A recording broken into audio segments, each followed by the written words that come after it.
These are guidebooks from about 200 years ago. Very compact size.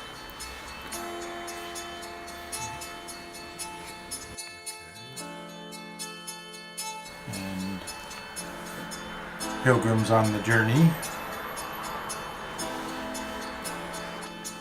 People today still have the staff and the hat and the backpack, but in the past they would wear the straw sandals. So this describes each of the temples.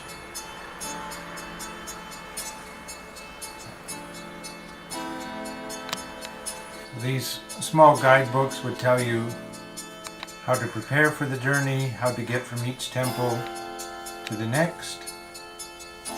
But a little different are these books of stories.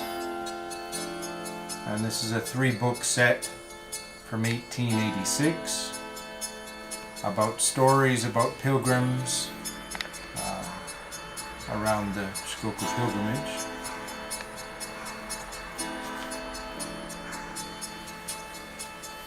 This is an illustration of pilgrims visiting temple number 1, Ryozenji. There were a group of pilgrims from across the sea, from Wakayama, who came to start on the pilgrimage. However, this statue of Kobo Daishi stared at these two and they couldn't move. And their friends asked, "What's the matter? Why can't you move? Did you do something wrong?" And eventually they said, "Yes, we did something wrong." So they gave up on doing the pilgrimage and went home and repented of the bad things that they did. And if you go to Temple 1 today, you can see this statue in the main hall. It's up on a rack. But most Japanese don't know about this story because they can't read the old style of Japanese.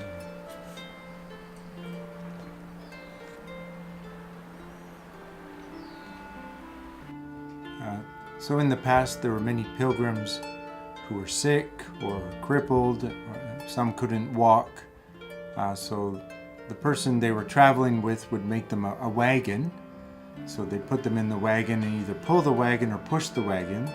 So here's a very rare photograph of a pilgrim being pulled in a wagon along the journey. And sometimes these pilgrims would get to a temple and pray so that they would be cured.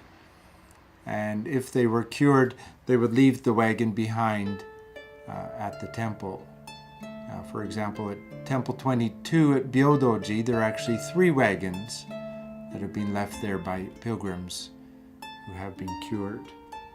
So often you'll see either these wagons, or maybe you'll see crutches or leg braces for those who have been cured.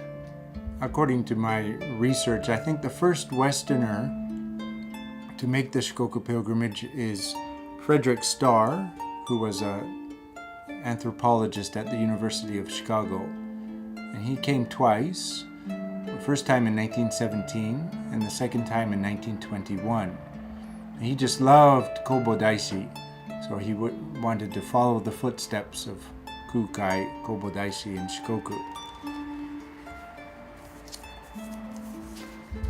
Here's Frederick Starr in his pilgrim attire in Shikoku. And as he went around Shikoku on his journey, he was followed by newspaper reporters. He was asked to give many talks and lectures. Sometimes up to 500, 600 people came to his talks. And this is a sort of a commemorative picture taken at Temple 22 at Byodoji. Another group shot of him on the other side of the island near Uwajima. And as he went around the island, he often wrote messages and left them at the temples. one message that he left at this Tanemaji in Kochi, peace and international friendship. He left another one at Kompira Shrine about courtesy and hospitality. Another Westerner who came almost 85 years ago to make the Shikoku Pilgrimage, Alfred Boner from Germany. He lived 6 years in Matsuyama, and he made the pilgrimage in 1927. And he wrote a book about it. Actually, his PhD dissertation about the history of the pilgrimage, about his experience around the island. A very detailed book, and the first academic book by a Westerner on the pilgrimage. And one of the most interesting things in the book is that there are many photographs of pilgrims. Here are two pilgrims sleeping under a temple roof. Perhaps they're tired from walking too much.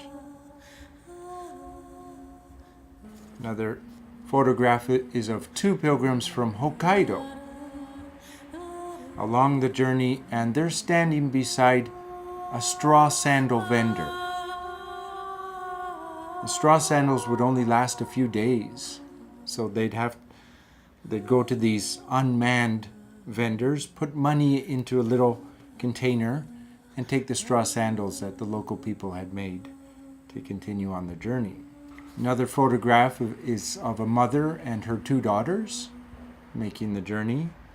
In the past, it was almost customary for young women to make the pilgrimage before getting married. If they didn't do the pilgrimage, they couldn't find a good husband. And most interesting and the rarest photo, even Japanese, there are no photographs taken by Japanese of this. This is a pilgrim who has leprosy, leaving Temple 51. Very rare photograph.